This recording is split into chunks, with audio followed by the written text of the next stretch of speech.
Alors, je vous salue et que Dieu vous bénisse. Nous sommes dans la 8e édition de cette série sur les bénédictions divines. Et là, c'est les bénédictions spirituelles en Jésus-Christ. Vous voyez, alors, c'est ce que les serviteurs de Dieu, les enfants de Dieu, beaucoup n'arrivent pas à comprendre.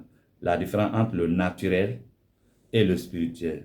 Le spirituel, c'est ce qui est en rapport avec l'Esprit de Dieu, avec la foi, avec l'obéissance. Le naturel, c'est ce qui a eu un rapport avec ce que Dieu a dit, mais qui a transité par les différentes catégories de personnages. Alors, donc c'est pourquoi nous disons comme ça que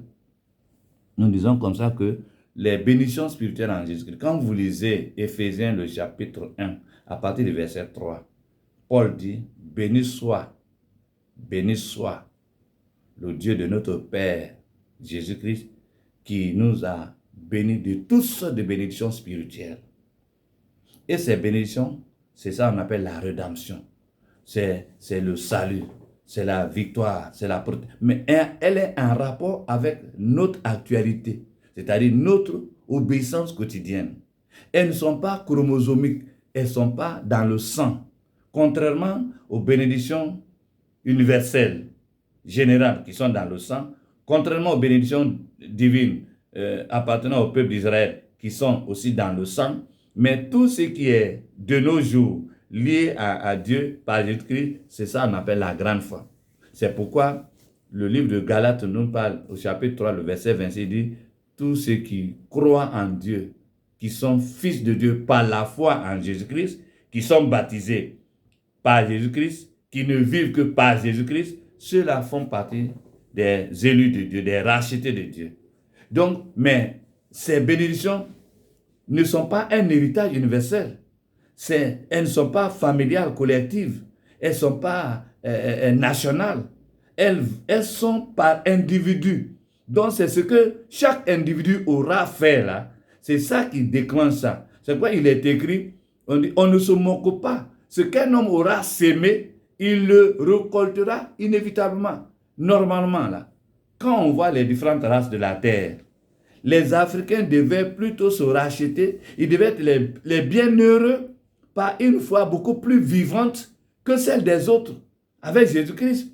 Parce que leur substratum, ce qu'ils ont pour fondement, est plus malheureux que les autres.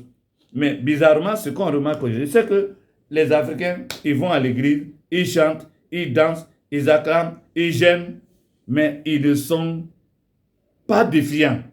C'est comme s'ils n'ont pas de défis à relever. Or, ils ont des grands défis à relever. Donc, par notre obéissance, qui ne devait pas être monotone, qui devait être diversifiée, on devait être en mesure de se hisser à la hauteur par Jésus-Christ.